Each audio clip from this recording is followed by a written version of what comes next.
प्राध्यापक शिवराज मोठेगावकरांना ताब्यात घेतल्यानंतर त्याचे पडसाद लातूरमध्ये त्यांच्या क्लास बाहेर पाहायला मिळतात। आपण जर भेटलं तर मोठ्या पद्धतीने लातूर पोलिसांनी त्यांच्या क्लास बाहेर पोलीस बंदोबस्त लावलेला आहे आणि आता काही वेळापूर्वी देखील शिवसेना शिंदेगडाच्या कार्यकर्त्यांनी या क्लासवर काळं ऑइल फेकत निषेध व्यक्त केला। जोरदार घोषणाबाजी देखील या कार्यकर्त्यांनी जे आहे ते केल्याचं पाहायला मिळतंय। क्लासेस बाहेरच्या त्यांच्या नावावरती RCC क्लास जे नाव आहे त्या नावावरती काळं ऑइल फेकत निषेध व्यक्त करण्याचा प्रयत्न जे आहे त्याचा शिंदे गटाने केलाय। काय सांगाल, काळं ऑइल फेकत निषेध करता?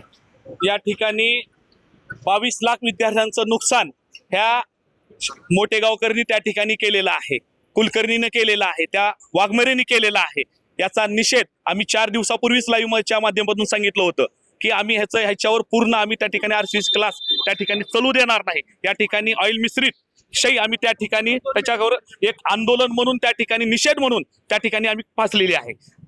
खरं म्हणजे त्यांच्या मालमत्तेची चौकशी करा अशा प्रकारची मागणी देखील तुम्ही यावेळी केली।